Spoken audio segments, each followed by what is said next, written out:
घायल ईरान ने ट्रंप को वहां मारा, तेल गैस में आग लग गई, पूरी दुनिया में हाहाकार क्यों मचा?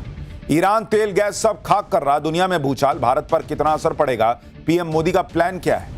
एलपीजी ही नहीं, पेट्रोल, खाद, खाना, चिप, दवाइयां, किस किस पर संकट, महंगाई का कितना बड़ा बम फटना तय हो गया है।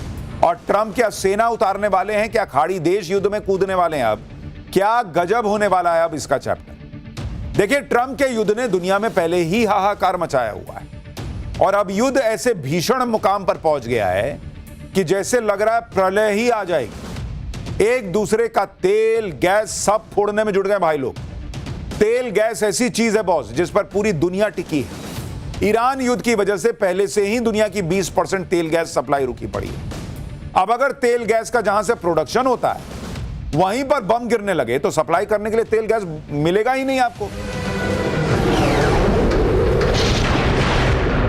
ईरान अमेरिका इजराइल जंग 1 महीने होने से करीब 1 हफ्ते ही दूर है। जंग के रुकने या थमने के कोई आसार अभी नहीं दिख रहे।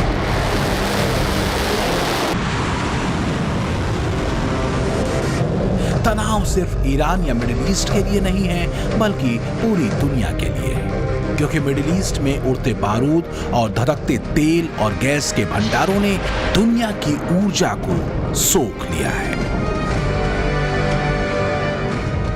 दुर्भाग्य से इस युद्ध की कमान अमेरिका के उस राष्ट्रपति के हाथों में है जिन्हें दुनिया सबसे अस्थिर मानसिकता वाले शख्स के रूप में जानती है। Question, my military people would be very happy, but we have a lot of troops, we have unlimited ammunition, we have the greatest equipment in the world, and we are decimating Iran. It's about time, and frankly it should have been done long before me. Trump के दिमाग में क्या चल रहा है? अपने जीवन के उत्तरार्ध में ट्रंप क्या सत्ता की शक्ति से पूरी दुनिया को असंतुलित करने निकले हैं?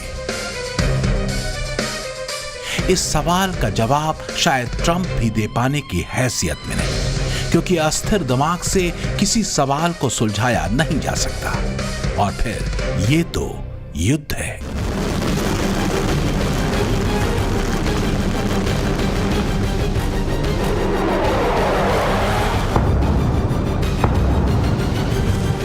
एक तरफ इनके डोनाल्ड ट्रंप कहते हैं कि ईरान को तो ऐसा फोड़ दिया है कि कुछ बचा ही नहीं है।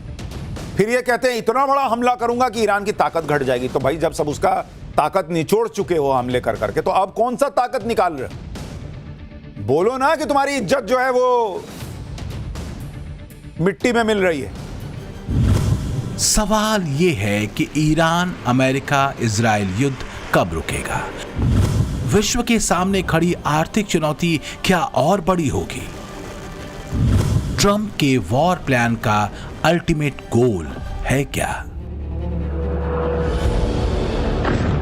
फिलहाल तो दुनिया सिर्फ एक दर्शक है। आसमान से बरसते अंगारों और उठते गुबार के बीच ईरान पीछे हटने को तैयार नहीं, न ही इजराइल और अमेरिका।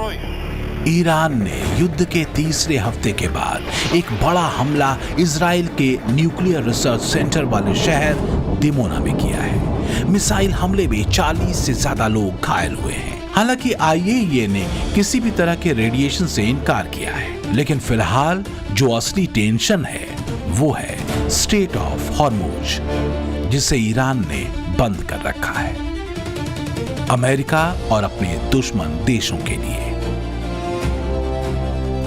और ट्रंप ने ईरान को 48 घंटे का अल्टीमेटम दे दिया है। ट्रंप ने ट्रुथ पर लिखा कि अगर ईरान अगले 48 घंटों के भीतर बिना किसी धमकी के हॉर्मुज स्ट्रेट को पूरी तरह से नहीं खोलता है तो संयुक्त राज्य अमेरिका उनके विभिन्न बिजली संयंत्रों पर हमला करके उन्हें नष्ट कर देगा, जिसकी शुरुआत सबसे बड़े संयंत्र से होगी। इस मामले पर ध्यान देने के लिए धन्यवाद।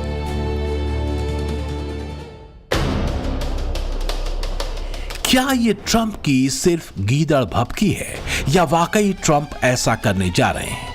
अगर ईरान ने हॉर्मुज स्ट्रेट को नहीं खोला तो क्या होगा? लेकिन ऐसा करना ईरान के लिए दुनिया पर बनाए गए प्रेशर को कमजोर करने जैसा होगा और इसके बाद एक तरह से ईरान को अमेरिका और इजराइल के और घातक हमलों के लिए खोल देना होगा, क्योंकि हॉर्मुज स्ट्रेट को ईरान अब तक एक शील्ड की तरह इस्तेमाल कर रहा है। हॉर्मुज स्ट्रेट को बंद कर ईरान की कोशिश अमेरिका और इजराइल पर वैश्विक दबाव बनाने की है। हॉर्मुज स्ट्रेट बंद होने से तेल की कीमत जो पहले 70 से $75 प्रति बैरल थी, वो 110 से $126 प्रति बैरल तक पहुंच चुकी है। एक्सपर्ट कह रहे हैं कि अगर हॉर्मुज स्ट्रेट लंबे समय के लिए बंद हुआ तो दुनिया ग्रेट डिप्रेशन में फंस सकती है।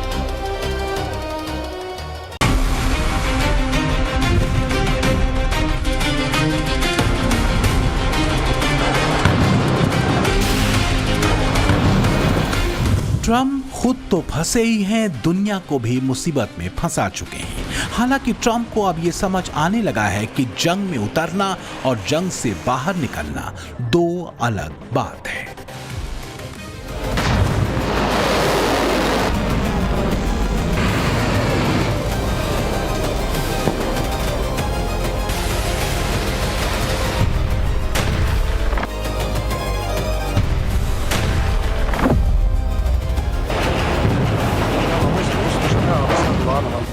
भारत के भीतर बैठकर जो लोग सस्ते और हल्की टिप्पणियां ऑपरेशन सिंदूर को लेकर करते रहे, ये तस्वीर उनके लिए भी है।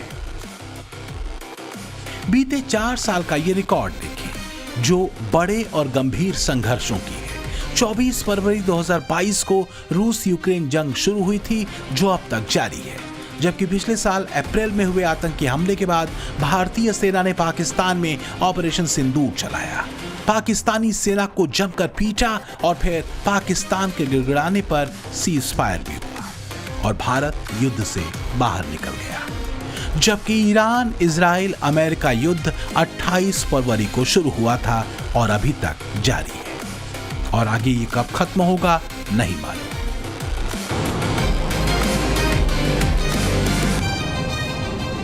ट्रंप लाख डींगे हाँक ले, लेकिन वो भी जानते हैं कि ईरान अब उनके गले का वो निवाला बन चुका है जिससे वो न निगल सकते हैं और ना ही उगल सकते हैं। हाँ, फेस सेविंग के लिए लंबे चौड़े उलूल जुलूल तर्क जरूर लड़ सकते हैं और वो वही कर भी रहे हैं। We're asking for a lot of reasons beyond even what we're talking about in Iran. This is a very volatile world, and the military equipment, the power of some of this weaponry is unthinkable. You don't even want to know about it. Oh, you could end this thing in 2 seconds if you wanted to, but we are being very judicious.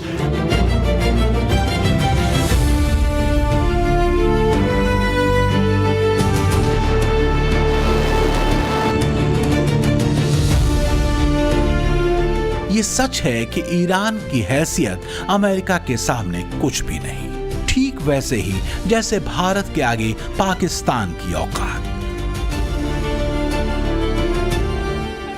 लेकिन America Iran के trap में फंस चुका है। Iran छोटे छोटे हमले करके और युद्ध लंबा खींचकर अमेरिका को आर्थिक और सैन्य दोनों नुकसान पहुंचाने की रणनीति पर काम कर रहा है।